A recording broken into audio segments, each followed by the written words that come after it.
Alexander Sterling believed he was untouchable. At exactly 1:57 p.m., he was the king of Seattle tech. At exactly 2:03 p.m., his world would begin to crumble. What would you do if the person you thought was quiet, invisible, harmless, was quietly building a plan to destroy you? This isn't just a story about betrayal. It isn't just a story about a cheating husband or a painful divorce. This is a story about power, pride, and revenge. Alexander Sterling had spent 10 years at the top of Sterling Dynamics, a billion-dollar empire he built, or so he thought. Magazine covers, awards, private jets, his life screamed success. Sharp blue eyes, a confident smile. Investors trusted him blindly. And then there was Catherine. Quiet, elegant, always polite, always smiling, always underestimated. Everyone assumed she was just the supportive wife. Lucky, innocent, weak. They were wrong. Because while Alexander was busy falling for a younger woman, whispering promises of a new life in Italy, secretly moving company money into offshore accounts, Catherine was watching, waiting, collecting every piece of evidence. And that morning she found two things at once. 1. The undeniable proof of her husband's affair. 2. A pregnancy test she had been praying for 3 long painful years. 2 pink lines. She should have felt joy, relief, happiness. Instead, a sharp, cold fire burned in her chest. Because the night before, she had seen a message on Alexander's unlocked tablet. Boardroom at noon. I'm not wearing anything under my coat. Bella. Bella. The new VP of marketing. Young, beautiful, dangerous. Alexander thought he controlled everything. His company, his money, his mistress, even his wife. But he made one fatal mistake. He underestimated Catherine. She had 2 choices that morning. Break down, or break him. She chose carefully, because Catherine was not just a wife. She was the silent partner of Sterling Dynamics. Her father, a powerful federal judge, had drafted the original incorporation contracts herself. Alexander hadn't read them in years. And buried in those contracts was one clause. If public scandal threatened the company, control would transfer to the silent partner. To her. Now ask yourself. If you had proof your spouse was cheating, proof they were stealing millions, and legal power to destroy them, would you confront them immediately? Or would you wait and strike at the perfect moment? Catherine chose timing. Timing is everything. While Alexander laughed in his glass office downtown, planning his secret future with Bella, a process server was already riding the elevator, holding a thick envelope. Divorce papers, asset freeze orders, corporate theft accusations. One small handwritten note. I know everything. By 2:05 p.m., Alexander's name would be trending. By 2:07 p.m., his stock would start falling. By sunset, his wife would be live on social media, burning his expensive suits on the front lawn. But Catherine's plan was bigger than anger. She suspected there was more. Bella's past was suspicious. Money was moving strangely. What if this affair wasn't just betrayal? What if it was sabotage? What if Alexander wasn't the only target? This story isn't about love. It's about pride, revenge, power. And it proves a very simple truth. The quiet person in the room is sometimes the most dangerous. Before we go further into the moment everything explodes. If you enjoy suspenseful stories full of betrayal, power struggles, and shocking twists, gently press the like button and subscribe to the channel. You won't want to miss what comes next. Now let's go back to that morning. Catherine stood in front of her bathroom mirror, the pregnancy test trembling in her hands. 2 pink lines. 3 years of failed treatments, endless hospital visits, nights of crying herself to sleep beside a man who was already betraying her, all leading to this moment. She should have run downstairs, hugged Alexander, shared the news. But she didn't. She buried the test in the trash. Not yet. Downstairs, she could hear him laughing on the phone. Confident, powerful, alive, happier than he had been in months. She walked silently into the bedroom, picked up his tablet, and checked his calendar. Strategy lunch, private hotel room 404. This had been going on for months. Late meetings, weekend conferences, private lunches. She knew every detail. Her heart ached, but her face stayed calm. When Alexander came upstairs adjusting his tie, he smiled. "Kate, darling. Big merger meeting today. I'll be late tonight." His kiss felt cold. "Is Bella handling PR for that?" she asked softly. He didn't even blink. "Of course. She's brilliant. Brilliant." Catherine watched him leave, the Aston Martin disappearing down the driveway. She placed a hand on her stomach. "He thinks he's the shark," she whispered. "But he's only the bait." Then she opened her closet safe, took out a black binder, the original incorporation documents of Sterling Dynamics. Page 17. The clause. Alexander had forgotten it. She picked up her phone and dialed a number saved years ago. "Arthur," she said calmly. "Draft papers. Serve him at the office. Today." There was silence.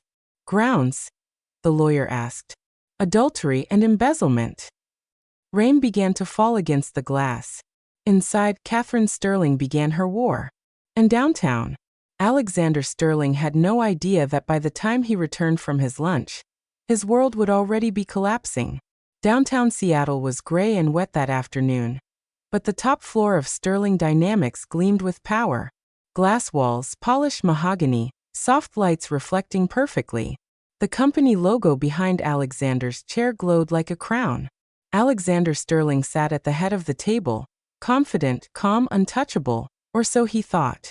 The merger deal was almost finalized. The stock price was soaring. Investors were smiling. Everything seemed perfect. Across the table, Bella sat. Dark hair cascading over her shoulders, sharp eyes that missed nothing. A smile that promised danger. She leaned slightly forward, watching Alexander with careful amusement. He felt unstoppable. "Excellent work, everyone," he said smoothly. "Let's take a short break. We'll reconvene at 3. Board members rose, chattering about bonuses and vacations. Slowly, the room emptied. All except Bella. She remained, walking lightly toward Alexander, sitting on the edge of his desk. "You were amazing," she said softly. Alexander smiled, hands resting on her waist. "We're unstoppable." She tilted her head. "Once the divorce is finalized, we won't have to hide anymore." He hesitated. "Just a second." "Soon," he promised. Bella's eyes narrowed. "You've been saying soon for 6 months." Before he could respond, the intercom buzzed. "I said no interruptions," he snapped. The assistant's voice trembled. "Sir, there's a man here. He says it's urgent legal business. Tell him to contact General Counsel. He insists it's personal." Alexander rolled his eyes. "Send him away." The office doors swung open before another word could be spoken. A man in a worn trench coat stepped in. Unassuming. Ordinary. But the envelope in his hand was thick and heavy. "Alexander Sterling?" he asked clearly. Alexander rose slowly. "Who are you?" The man placed the envelope on the desk. "You've been served." The words hung in the air. Bella frase. Alexander laughed lightly. "Served? For what?" "Divorce proceedings. Asset freeze order. Corporate theft accusations." The laughter stopped. Outside, a few employees paused, whispering to each other. Alexander tore open the envelope, hands trembling slightly. Plaintiff, Catherine Elizabeth Sterling.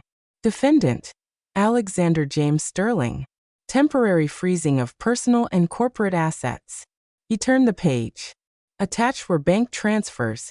Millions moved from company accounts into offshore holdings tied to Bella. Bella's face lost color.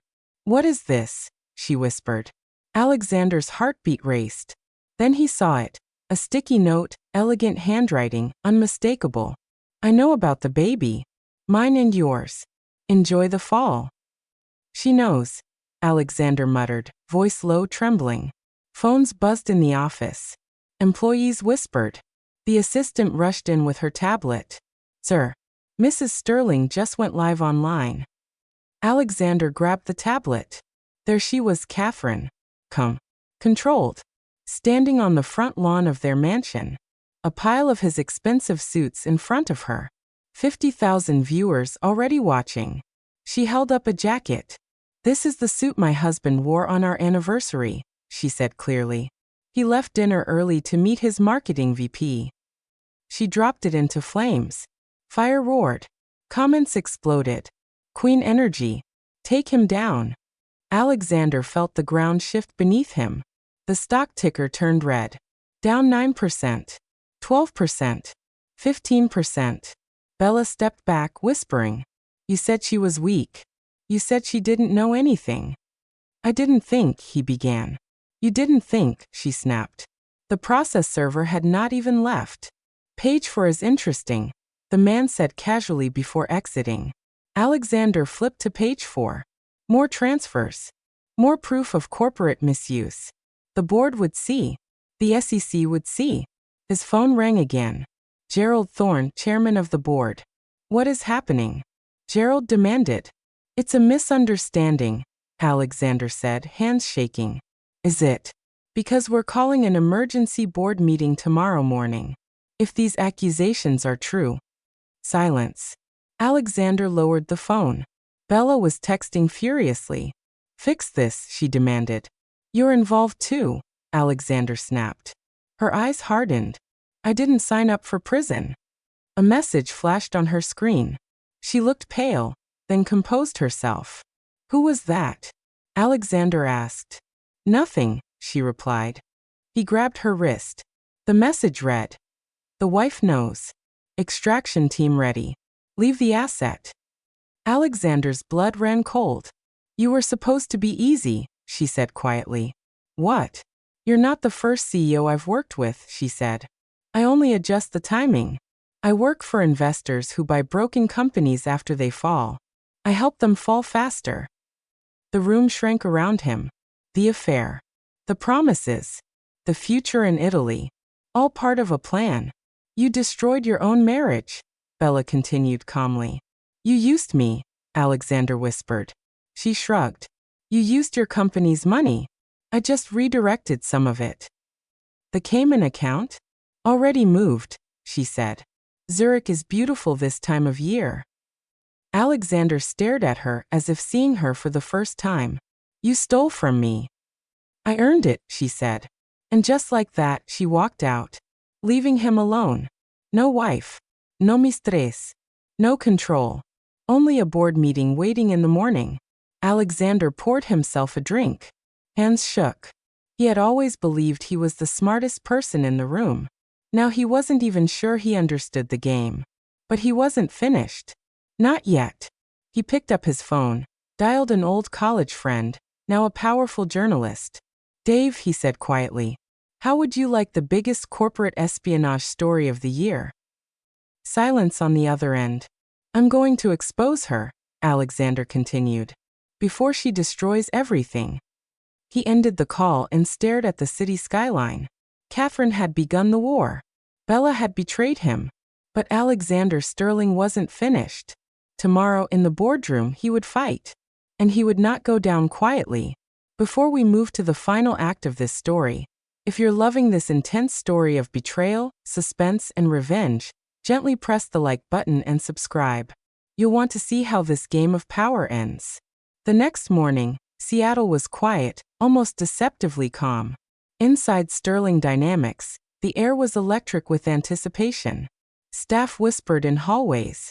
Security exchanged tense glances. Everyone knew the storm had hit, but no one knew who would survive it. Alexander Sterling entered the office, his expression calm, yet sharp. Gone was the arrogant confidence of yesterday. In its place was something sharper: focus, precision, hunger. He had survived betrayal, public humiliation, and a collapsing empire, but he was not finished. He moved directly to his private office, shutting the glass door behind him. Outside, the city sparkled like a battlefield he could not yet see, but he could feel it. Every decision he made today would determine everything. Alexander accessed every confidential file he could find. Emails, financial records, contracts hidden deep in company servers. Each page revealed betrayals, missteps, and secrets. Even some he hadn't known existed. But knowledge was power, and he intended to use it. A knock at the door startled him. "Come in," he said. It was his assistant, the only person he trusted fully now. She handed him a folder. Inside were emails, transfer confirmations, and agreements he hadn't seen before. Someone had been feeding him information. Someone had been waiting for the perfect moment. Alexander's pulse raced. Could it be an ally? Or another trap? He didn't have time to question it. By noon, the board had reconvened. Alexander entered, files in hand. Silence fell immediately.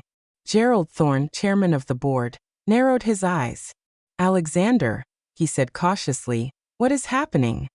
Alexander placed the folder on the table.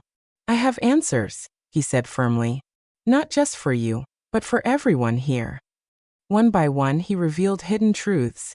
Catherine's manipulations, Bella's covert operations, hidden financial loopholes, offshore transfers, and more. Each revelation hit the board like thunder. Whispers erupted into gasps. The tension was unbearable. He turned to Gerald. "I've been underestimated. But Sterling Dynamics isn't just my empire. It belongs to all of us. And we will survive this storm together." The door opened, and to everyone's shock, Catherine appeared, live on a video feed from the mansion. Calm, sharp, and confident. Her eyes gleamed as she spoke. "You think you can stop me?" Alexander smiled, steady and unshakable. "No. But I can prepare." Bella appeared next, silently in the back of the room watching. The tension was electric. A silent understanding passed between Alexander and her. Alliances shifting in a world of betrayal. The board, the city, the empire. Everyone was watching. And Alexander had their attention. The board slowly began to nod. Contingency plans were set. Decisions were made. Alexander had regained control. Not through force but strategy, observation, and patience. Outside, the sun dipped below the horizon, painting the city in gold and crimson. Alexander stood by the window, staring at the streets below. The storm had passed for now, but he knew another was coming. Always. Waiting. Watching. He took a deep breath, feeling the weight of power, risk, and survival. Scars of betrayal ran deep, but so did his wisdom. And in this world of lies, ambition, and revenge, the one who stays calm, calculated, and courageous always wins. Alexander turned to the camera in his office. A faint smirk crossed his lips. If you've followed this story of betrayal, suspense, and ultimate triumph, make sure to hit that like button and subscribe. You won't want to miss what comes next. The screen faded to black. City lights shimmered like distant stars, whispering secrets of power, revenge, and the price of trust. And somewhere, in the shadows, Catherine and Bella were already planning their next moves. But Alexander? He was ready. Always ready. In the quiet of the penthouse, he poured himself a final drink. The warmth spread through his chest. Every plan had a price. Every move had consequences. But Alexander Sterling had learned the hardest lesson. Survival wasn't about strength. It was about strategy, timing, and seeing the truth when everyone else was blinded by greed, desire, or pride. And as night fell, he knew one thing with absolute certainty. The game of power was never over. It only changed players. He raised his glass to the city below. To survival, he whispered. To revenge. To the next storm.